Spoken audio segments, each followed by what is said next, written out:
Hello friends, good morning. இந்த வீடியோவில் நம்ம என்ன பார்க்க போகிறோன்னா விஎம்சி மிஷினில் ஆப்ரேட்டர் ஸ்கில் டெவலப்மெண்ட் அதை தான் நம்ம பார்க்க போகிறோம். ஏற்கனவே நம்ம விஎம்சி மிஷின்ஸை பற்றி நிறைய தகவல்கள்லாம் நம்ம சேனலில் நம்ம கொடுத்துருக்கோம். இந்த வீடியோ கண்டிப்பாக உங்களுக்கு யூஸ்ஃபுல்லாக இருக்கும். இப்போ நம்ம விஎம்சி மிஷினை ஆன் பண்ணுறதுக்கு முன்னாடி ஃபஸ்ட்டு ப்ரோக்ராம் நம்பர் செக் பண்ணிக்கணும். அதுக்கப்புறம் சைக்கிள் ஸ்டார்ட் பண்ணணும். இப்போ சைக்கிள் ஸ்டார்ட் பண்ணுறோம். இப்போது இந்த மிஷினில் இந்த ஜாபை பற்றி, இந்த ப்ரோக்ராமை பற்றி மட்டும்தான் நம்ம பார்க்க போகிறோம். இப்போது நம்ம சைக்கிள் ஸ்டார்ட் பட்டனை ப்ரெஸ் பண்ணுறோம் அப்படின்னா இந்த இடத்துல பாருங்கள், ஆல்னு ஒரு ஆப்ஷன் இருக்கும். இதை நம்ம ப்ரெஸ் பண்ணி எடுத்து வச்சுக்கிட்டு இப்போ சைக்கிள் ஸ்டார்ட் பண்ணுறோம். அதுக்கப்புறம் இப்போ இந்த டூல் சேஞ்ச் ஆகும். இந்த மாதிரி இப்போது நமக்கு தேவையான டூலை இப்படி சேஞ்ச் ஆகி நிற்கும். நின்ன உடனே பார்த்திங்கன்னா ப்ரோக்ராமில் M00 அப்படின்னு கொடுத்துருப்போம். M0ன்றது என்னென்னா, ஆல்ரெடி நம்ம கோட் கமெண்ட்டில் நம்ம சொல்லியிருப்போம். M0ன்றது தற்காலிகமாக மிஷினை நிப்பாட்டி அந்த இடத்துல நம்ம செக் பண்ணுறதுக்காக கொடுக்குறது தான் M0.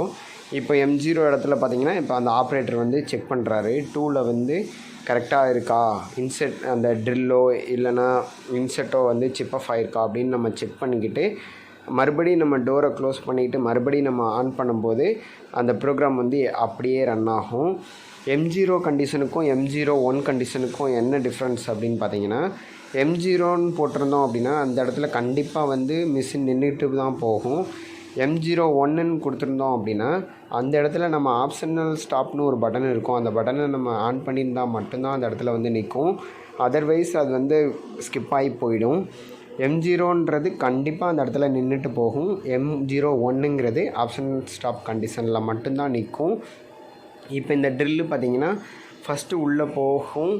அதுக்கப்புறம் பார்த்திங்கன்னா நல்லா அப்சர்வ் பண்ணி பாருங்கள், ட்ரில் மேலே திருப்பி போகும், மேலே உள்ளே போகும், மேலே உள்ளே போகும், இந்த மாதிரி போகும். இது எதுக்காக போகுது அப்படின்னா, ஒரே பாஸில் போகும்போது ட்ரில்லு சிப் ஆஃப் ஆகி உடையிறதுக்கான சான்சஸ் நிறையா இருக்கும். அதுக்கப்புறம் இது அப் டவுனில் போகிறதுனால அந்த கூலண்ட் ஆயில் உள்ளே போய் அந்த ட்ரில்லுக்குள்ளே போயிட்டு கூல் பண்ணி விட்டுட்ருக்கோம். அதுக்கப்புறமா பார்த்திங்கன்னா எக்ஸு ஒய் வேல்யூ நம்ம எங்கெங்கெல்லாம் கொடுத்துருக்கோமோ நமக்கு அந்த சென்டரை பேஸ் பண்ணி நமக்கு எந்தெந்த இடத்துல ட்ரில் தேவையோ அந்த இடத்துலலாம் எக்ஸ் வேல்யூ இஜெட் வேல்யூலாம் நம்ம கொடுத்து ப்ரோக்ராமில் செட் பண்ணியிருந்தோம் அப்படின்னா அந்தந்த பொசிஷனுக்கு எக்ஸ் ஒய் ஸ்டாண்டர்டாக மாறி போய் நிற்கும். இஜெட் நம்ம ஹைட் ஆஃப் செட்டில் கண்ட்ரோல் பண்ணுறதுனால அது தேவையான இடத்துல போய் ட்ரில்லை மேக் பண்ணோம். இது ஸ்டெப் ட்ரில்லாக இருந்துச்சுன்னா நம்ம டயாமீட்டர் கன்ஃபார்ம் பண்ணிக்கணும். அதுக்கப்புறம் சேம்பரு இது எல்லாமே நம்ம கன்ஃபார்ம் பண்ணிக்கணும். அதுக்கப்புறமா பார்த்திங்கன்னா ட்ரில் முடிஞ்சிடும். அதுக்கப்புறம் வேறு என்ன இருக்குது, அதுக்கப்புறம் இதில் ட்ரில் ரஃப் ட்ரில் ஓடிச்சு அப்படின்னா அதுக்கப்புறம் ஃபினிஷிங் பண்ணுறதுக்கு ரீமர்லாம் யூஸ் பண்ணியிருப்பாங்க. அந்த மாதிரியான ரீமர் வருது அப்படின்னா அந்த இடத்துல ஸ்டாக் கரெக்டாக இருக்கா, லோடு மீட்டர் பேராமீட்டர்ஸ் எல்லாமே கரெக்டாக இருக்கான்றதையும் நீங்கள் பார்த்துக்கணும். அதுக்கப்புறம் இந்த மாதிரி மானிட்டர் பண்ணிக்கிட்டே இருக்கணும். ப்ரோக்ராமில் இது எந்த லைன் போய்கிட்டுருக்கு, அதில் இப்போ எவ்வளோ ஃபீட் போயிட்டுருக்கு, அடுத்து எத்தனாவது இதில் M0 வந்துட்டுருக்கு, நம்ம இப்போ எத்தனாவது லைன் போயிட்டுருக்கு அப்படின்றத இங்கே நின்று ஆப்ரேட்டர் அதை மானிட்டர் பண்ணிகிட்டே இருக்கணும். அது எந்தெந்த இடத்துல ஸ்டாப் ஆகுதோ அந்தந்த இடத்துல கரெக்டாக ட்ரில்லையும் டூலு இன்செர்ட் இதை செக் பண்ணிவிட்டு தான் ஆன் பண்ணணும். அதுக்கப்புறம் இந்த G56 அப்படின்னு கொடுத்துருப்பாங்க. இந்த G56 அப்படின்னு கொடுத்துருக்கிறது என்னென்னா, இந்த ஒர்க் ஆஃப் செட்டில் பார்த்திங்கன்னா ஒர்க் ஆஃப் செட்டில் G56ன்னு கொடுத்துருப்பாங்க. இந்த G56ல் எக்ஸ் ஒய் என்ன கொடுத்துருக்காங்களோ இந்த வேல்யூ தான் அதுக்கு எக்ஸுக்கும் ஒய் டேட்டமாக அது கன்வெர்ட் பண்ணி எடுத்துக்கும். இதில் பாருங்கள், இப்போ M0 கொடுத்துருக்கு. இப்போ அதே கண்டிஷன் தான், M01 M0 ஸ்டாப் இருக்கும்.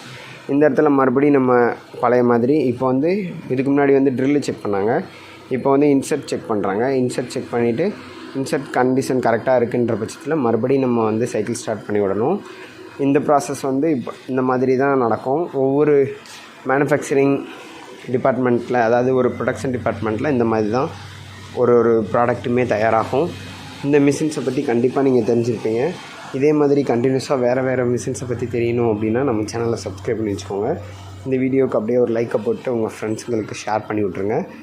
அடுத்தடுத்து உங்களுக்கு என்னென்ன இந்த மாதிரி விஷயங்கள் தெரிஞ்சுக்கணும்னு சொல்லிட்டு கமெண்ட்டில் சொல்லுங்கள்.